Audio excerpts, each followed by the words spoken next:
ईश्वर फल नहीं खात है, सरवर पियहि ना नीर। निज हित से परहित भला, कह गए पीर फकीर। कह गए पीर फकीर, कह गए पीर फकीर, कह गए पीर फकीर, कह गए पीर फकीर। मलका सोई पीर है, जो जाने पर पीर। जो पर पीर न जानई, सो काफिर बेपीर। कह गए पीर फकीर, कह गए पीर फकीर, कह गए पीर फकीर, कह गए पीर फकीर।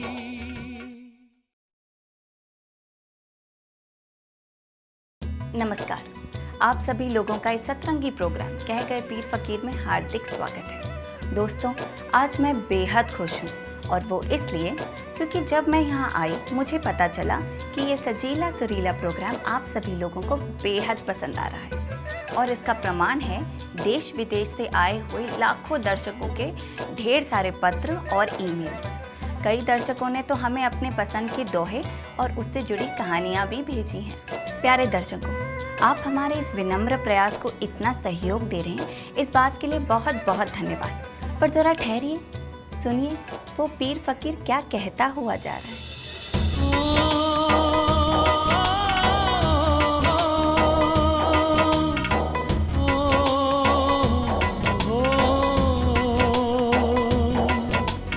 हावी काहू ना दही, हावी दह भगवान।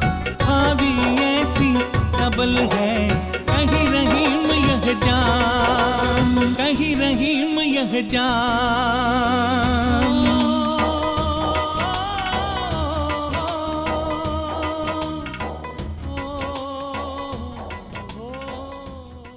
साथियों, इस दोहे के रचयिता हैं अब्दुल रहीम खान खाना साहब, जिन्होंने अपने आध्यात्मिक विचारों को दोहों में ढालकर अपने युग की दिशा ही बदल दी। दोस्तों, इस दोहे का सीधा साधा अर्थ है, होनहार प्रबल है, इस शक्तिशाली होनहार को तो वो सज्जनहार भी नहीं मिटा सकते। तो हमारा और आपका अस्तित्व ही क्या है।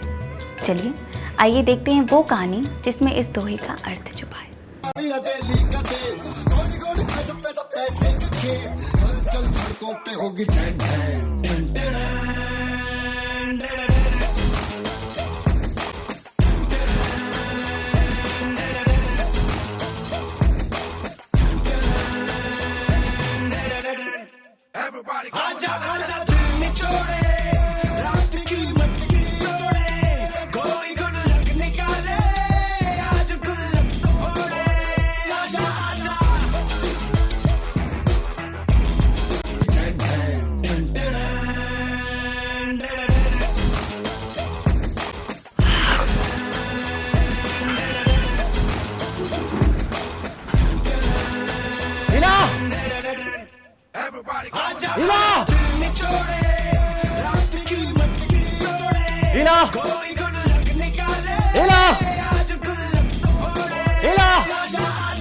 हो रहा है?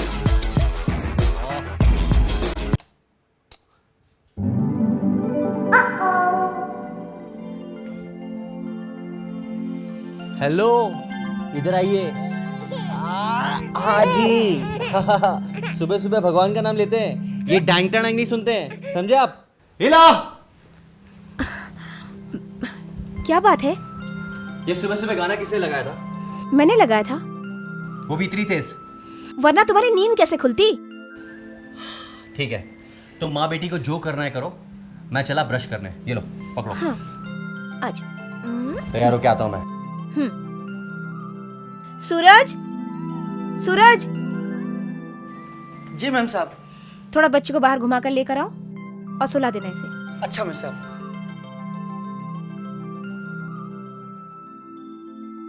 खुशी सो गई? खुशी तो कब की सो गई मैम साहब। तुम आज गांव जा रहे हो ना? आज ही की गाड़ी है साहब। पैसे वैसे तो है ना? वो तो मैम साहब ने कब का दे दिया। कब तक आओगे?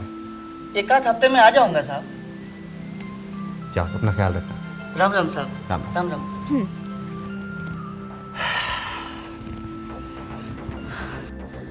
कल रात तुम लेट क्यों आए थे? इला, वो अमेरिकन डेलीगेशन आए थे, उनको रिसीव करने, होटल में ठहराने और एंटरटेन करने में देर हो गई। उन्हें एंटरटेन करने के लिए तुमने इतनी पी ली कि तुम ढंग से बात भी ना कर सके। होता है यार, कभी कभी ऐसा होता है।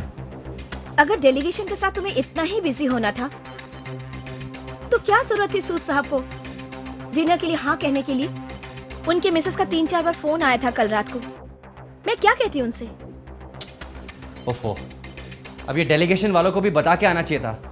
अब क्या वो बता के आते मुझे? अचानक आ गए तो मैं क्या करूं?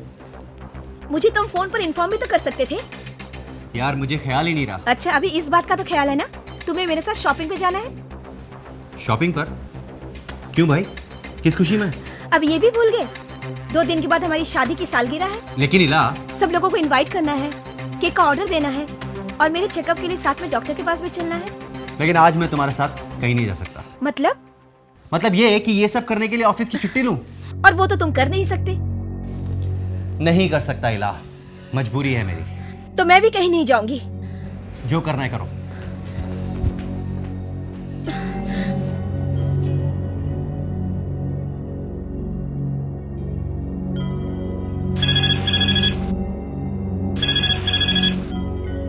हेलो, मैं पराग जी के ऑफिस से प्रतीक बोल रहा हूँ।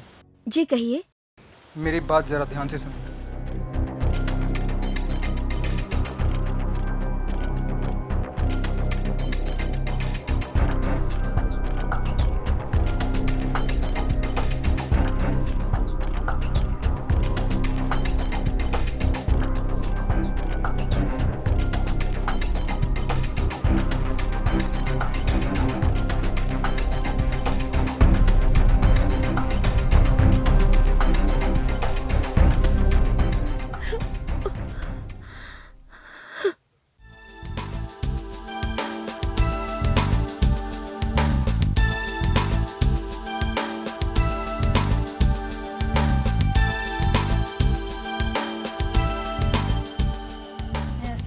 ये मेहता एंड ग्रुप्स कंपनी की फाइल।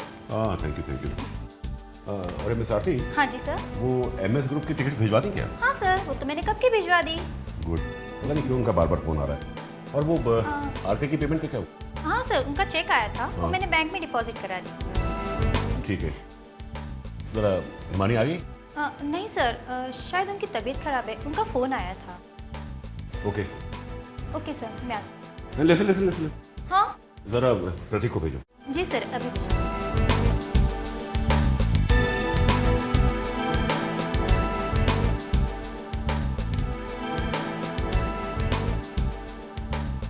आपने बुलाया सर? हाँ प्रतीक भाई, क्या बात है आजकल ये हिमानी बहुत छुट्टियां मना रही है? सर आप तो खुद ही समझदार हैं, आप तो सर आप पे नज़र रखते ही हैं, मैं क्या बताऊं सर। ठीक है, आप जा सकते हो।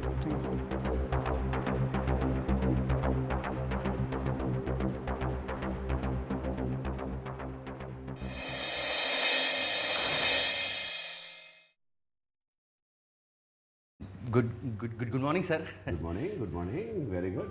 तुम्हारी मॉर्निंग हो गई? गुड। क्या बात है, लेट क्यों हो गए? जी सर, मैं वो किसी काम से। हाँ काम से। हाँ भाई, रात भर घर से गायब रहोगे, देर से घर पहुंचोगे, सुबह तो ऑफिस भी लेट ही आओगे। नहीं सर, एक्चुअली मैं किसी जरूरी काम में बिजी था। हाँ काम। वैसे भाई जी में वो काम प्राइवेट था या पर्सनल? सर वो प्राइवेट नहीं सर, प्राइवेट काम नहीं था, पर्सनल काम था सर, घर का काम था। हाँ घर का काम। गुड। अच्छा एक बात बताओ, ये हिमानी आजकल ऑफिस क्यों नहीं आ रही? सर वो मेरे साथ थोड़ी रहती है सर, तो मुझे कैसे पता चलेगा कि वो क्यों नहीं ऑफिस आ रही? हाँ ये बात भी ठीक है, वो तुम्हारे साथ तो होती नहीं है। हाँ सर। वही बात है। वैसे अब ये प्राइवेट और पर्सनल काम छोड़ के कुछ ऑफिस का काम करेंगे आप? जी सर। जी।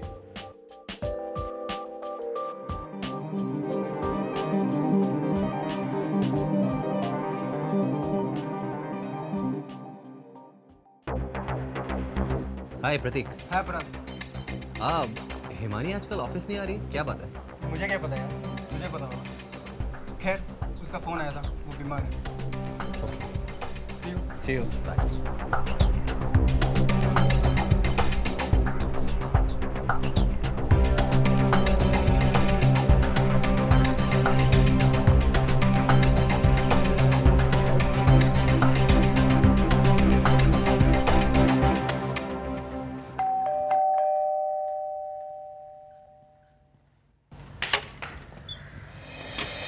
हिमानी, क्या बात है?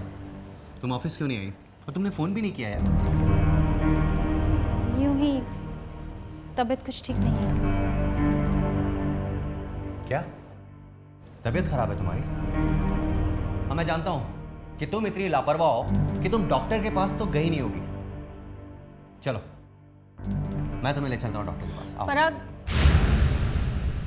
एक्चुअली मैं डॉक्टर के पास गई थी। क्या बोला डॉक्टर ने? शक तो मुझे पहले से ही था, लेकिन डॉक्टर ने कंफर्म कर दिया। क्या कंफर्म कर दिया हिमानी? पहेलियां क्यों बुझा रही हो? सीधे सीधे बोलो। मैं माँ बनने वाली हूँ पराग, तुम्हारे बच्चे की माँ। क्या? तुम ये सुनने के लिए तैयार नहीं थे ना पराग? तुमने तो शायद ये सोचा भी नहीं था, लेकिन ये सच है। क्या सोचने लगे? नहीं, कुछ नहीं। नहीं पराग, तुम जरूर कुछ सोच रहे हो। तुम यही सोच रहे हो ना कि इस सच को कैसे झुठला सको, कैसे किसी डॉक्टर के पास मुझे भेजकर इस आने वाले नन्हे जान का कत्ल करवा सको, कैसे तुम्हारे इस किए को नकार सको। यही सोच रहे हो ना तुम? सच कहूं तो यही सोच रहा हूं मैं। सोचो हिमानी, ये कलंक तुम्हारी मेरी जिंदगी बर्बाद कर सकता है। ये हमारे लिए अच्छा नहीं होगा, इसीलिए बेहतर यही होगा कि तुम किसी... नहीं पराग, मैं ये हरगिज नहीं करूंगी। क्यों हिमानी, क्यों? क्यों भावनाओं में बहकर ऐसा फैसला ले रही हो जो तुम्हारे करियर को इफेक्ट करेगा? सोचो हिमानी, ये समाज, ये सोसाइटी, ऑफिस के लोग, स्टाफ, सब तुम्हारे बारे में क्या सोचेंगे, किस नजर से देखेंगे तुम्हें? और सच कहो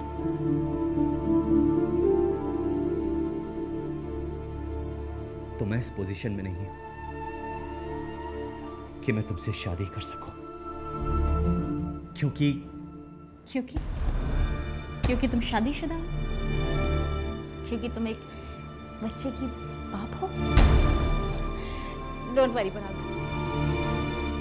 ये सब होने के बाद मैं तुम्हारी जिंदगी में नहीं रहूंगी। एंड डोंट वरी, किसी घटिया औरत की तरह मैं तुम्हें ब्लैकमेल नहीं करूंगी। That's a promise. वादा करती हूँ मैं तुमसे। अरे वादा ठीक है यार, लेकिन तुम ये क्यों नहीं सोच रही हो कि तुम और मैं कितनी उलझन में पड़ जाएंगे हम? ये मेरा फैसला है और मेरे इस फैसले पे तुम दखल अंदाजी ना ही करो तो अच्छा है। लेकिन हिमानी, मेरी... मैंने कहा ना पराग, तुम मेरी इस परेशानी से बिल्कुल आजाद हो। भूल जाओ कि तुमने मुझे कभी भी प्यार किया है। भूल जाओ? यू मीन टू से कि मैं इतना कमीना बन जाऊं कि तुम्हें बर्बाद करके भूल जाऊं? नहीं हिमानी, मैं ऐसा नहीं कर सकता। और प्लीज तुम मुझे जलील मत करो अब। तो फिर क्या रास्ता है पराग? एक ही रास्ता है। क्या? कोर्ट में जाकर मैं अपनी बीवी को तलाक दे दूंगा। नहीं पराग, मैं ये नहीं होने दूंगी। और मैं भी ऐसा करना नहीं चाहता, लेकिन समझ में नहीं आ रहा कि मैं क्या करूं। हम लोग एक काम कर सकते हैं, क्यों ना मैं इला को अपने कॉन्फिडेंस में लेकर उसे तुम्हारे मेरे रिश्ते के बारे में सब कुछ बता दूं। तब क्या? तब कम से कम मुझे अपराध बोध तो नहीं होगा। मेरी आत्मा से ये बोझ हट जाएगा कि मैंने। और इला, तुम्हारी आत्मा से तो अपराध बोध हट जाएगा, और इला की आत्मा पर जो अनचाहा बोझ आ जाएगा उसका क्या? तो मैं क्या करूं? कुछ नहीं पड़ा। मुझे मेरे हाल पे छोड़ दो और भूल जाओ मुझे।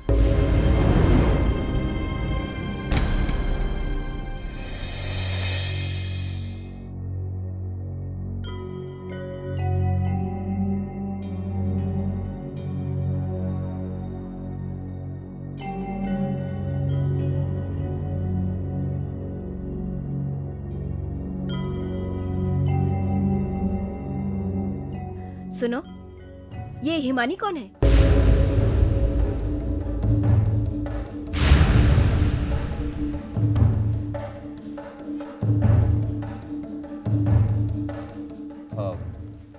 वो मेरे ऑफिस में काम करती है।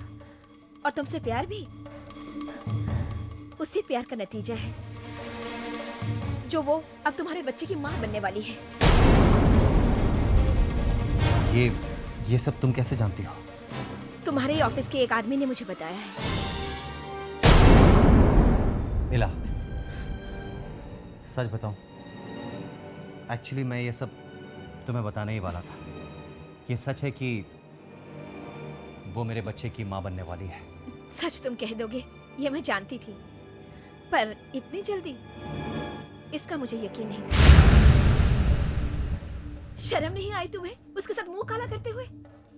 एक बार भी तुम्हें ये ख्याल नहीं आया जो घर में तुम्हारी बीवी है,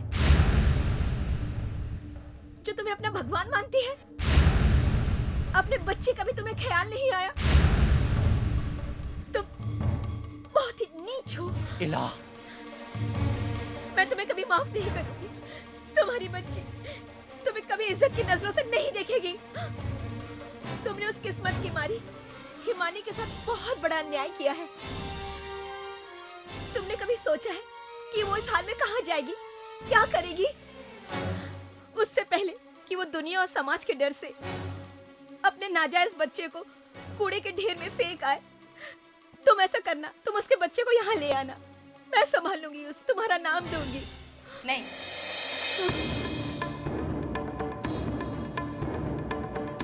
अपने बच्चे को खुद पालूंगी। वो मेरा बच्चा है, अनाथ नहीं है जो उसे किसी की दया या मेहरबानी की जरूरत हो। आई एम सॉरी पराग, मुझे तुम्हारे घर आना पड़ा। एक्चुअली मैं तुमसे कहने आई थी कि मैं ये नौकरी और ये शहर दोनों छोड़ के जा रही हूँ।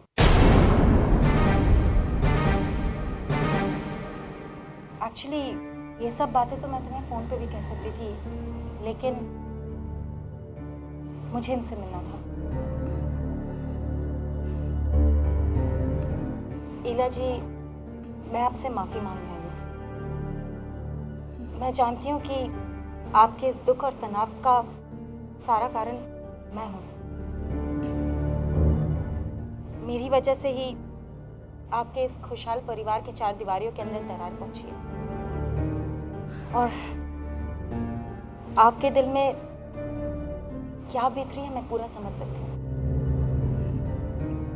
इला जी, मैं यहाँ से जा रही हूँ, लेकिन मैं आपसे कहना चाहती हूँ कि भले ही पराग मेरे बच्चे का बाप है, लेकिन उसके बाप होने का दावा मैं कभी नहीं करूंगी। खुद को इनकी बीवी कहलाकर आपका हक कभी नहीं छीनूंगी। तुम जो कह रही हो वो सही हो सकता है, पर इस नाजायज बच्चे के साथ तुम इज्जत से रह सकोगी? इज्जत? मुझे इस सोसाइटी से कोई इज्जत नहीं चाहिए, क्योंकि इस सोसाइटी की मेरे नजरों में कोई इज्जत नहीं है। आप नहीं जानती ले, तुम भी नहीं जानते पर, लेकिन कभी मुझे भी इसी सोसाइटी से बहुत इज्जत चाहिए थी। इसीलिए इस सोसाइटी के एक बहुत इज्जतदार इंसान से मैंने शादी की। अग्नि के चारों ओर फेरे लगा, साक्षी मान के 7 जन्मों तक जीने मरने की कस्में खाई, लेकिन क्या? लेकिन 4-5 साल बाद उसने मुझे छोड़ दिया। शायद वो मुझे छोड़ना ही चाहता था, लेकिन अगर वो मुझे ऐसे ही छोड़ देता तो शायद मुझे उतनी तकलीफ नहीं होती। लेकिन इस इज्जतदार समाज के उस इज्जतदार आदमी ने पति पत्नी के रिश्ते पर थूक दिया। उसने भरी अदालत में मुझे ऐसी गाली दी जो कोई शादीशुदा औरत बर्दाश्त नहीं कर सकती।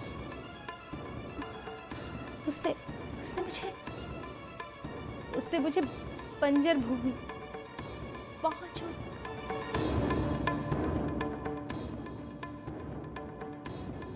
क्योंकि मैं उसके बच्चे की मां नहीं बन सकती। हालांकि उसमें मेरा कोई दोष नहीं। वही बाप बनने के काबिल नहीं। अपनी उसी कमजोरी पर पर्दा डालने के लिए उसने मुझे तलाक दे दिया। फिर मैं वो शहर छोड़ के चली आई और फिर पराग से मिली? नहीं, ये तो सिर्फ संजोग की बात है कि मुझे उसी दफ्तर में नौकरी मिल गई जहां पराग पहले से ही काम करता था। वेल मिस हिमानी, आप हमें आज से ही ज्वाइन कर सकती हैं और आपको जिनके अंडर काम करना है आपको इनसे मुलाकात करवा देते हैं। मिस आरती, हाँ जी सर। एक तो इनका अपॉइंटमेंट लेटर बनाओ जी सर। और दूसरा पराग को अंदर भेजिए। ओके सर, अभी भेज देती हूँ।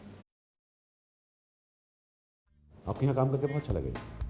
बहुत अच्छा एटमॉस्फेयर है हमारे ऑफिस में, लोग अच्छे हैं, हम तो अच्छे हैं ही। सर, हाँ पराग, ये हैं हिमानी, मिस हिमानी जोशी, और ये हैं mister Parag. Hi, how are you? Very fine, thank you.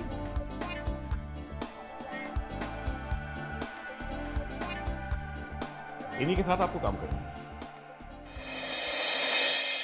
तलाकशुदा होने के बावजूद भी तुमने ऑफिस में झूठ बोला कि तुम... हाँ, झूठ बोला कि मैं कुमारी हूँ, क्योंकि व्यापार की इस दुनिया में कुंवारी लड़कियों को ही जल्दी नौकरी मिल जाती है। बहुत होशियार हो। इसी होशियारी के साथ तुम पराग के करीब आती गई। हाँ इला जी, मैं बहुत अकेली थी अपने आप में भी। ऐसे हाल में एक मर्द का मेरी जिंदगी में आना जैसे कि नई जिंदगी पाना था। लेकिन इसमें पराग की भी तो गलती है और मेरी भी।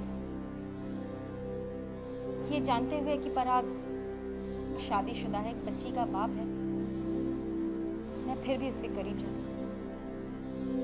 और इला जी, इसमें मेरा स्वार्थ था। स्वार्थ? कैसा स्वार्थ? स्वार्थ, माथे से वो कलंक मिटाने का जो एक शादीशुदा औरत के माथे पे लगा दी गई थी। उस तख्ती को गले से उतार फेंकने का स्वार्थ जिस पे लिखा हुआ था 5 औरत।